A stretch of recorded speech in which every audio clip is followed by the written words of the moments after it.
Hey guys, I'm Joshua Clay with Woke Action-Based Coaching Systems, and now we're going to go over a half-kneeling one-arm overhead dumbbell press.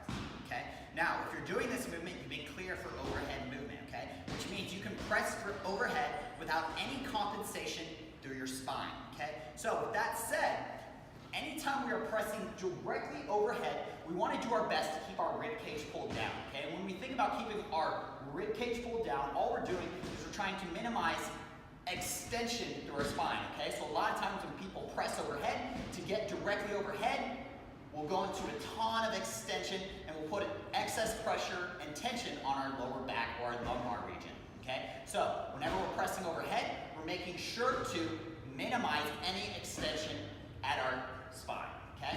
Now, again, when we are pressing overhead, all right, a lot of times you'll see people when they press overhead, besides compensating by extending through their spine, what they'll do is when they come overhead, they won't fully finish that lockout, okay? So if you'll notice when I'm right now in this position, my wrist is actually in front of my forehead, okay? So we don't have a stacked position, vertically stacked position, all right? So what we're gonna do with this dumbbell is when we press overhead, when we end overhead, we wanna make sure that our wrist is aligned directly over our ear or our shoulder, okay? Now you notice I got a nice vertical stack joint position, okay? The reason we do that is because that is a strong, stable position overhead. That is a position we can maintain, okay? Now over here, this is gonna be pretty hard to maintain, all right? Especially if we're pressing those heavier loads, we're not gonna be able to maintain this position overhead, okay? But if we line that wrist over our ear, this is the position we can maintain, okay? So let's go ahead and get started.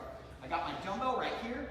Now, we want to ensure when we're in this half-kneeling position that we're digging our toes into the ground, all right, and that our shoulders, hips, and knees are aligned, okay? So we don't want to be too far forward or too far back, okay? And what we're going to do is we're going to make sure to squeeze the glute of this stabilizing leg in the back, okay, with that knee directly underneath our hip, okay? Because what that's going to do is it's going to give us a strong, stable base to press overhead from, okay? A house is only as strong as its foundation, so we want to make sure that we're giving this vertical pressing movement a nice strong foundation to press from, okay? So, when we're right here, you can put your arm out over here, or you can put it right here, whatever is more comfortable for you, okay? Now, we are going to have that one arm, or that single arm dumbbell front rack position, okay? So our shoulder blade is going to be pinched together, and our palm is going to be facing in. Set up. Now, glute locked in, shoulders, hips, and knees aligned. I'm gonna get a big inhale so I fill up my diaphragm and create some tension, all right? And that's gonna help me better stabilize my spine and maintain a straight spine as I press overhead. So big inhale, press overhead, and I'm corkscrewing as I drive up, okay? So you'll notice palm facing in, and as I drive overhead, corkscrewing up, and I'm ending in that neutral grip with our hammer position with my palm facing in, okay? I'm gonna reset by exhaling through pursed lips, and repeat.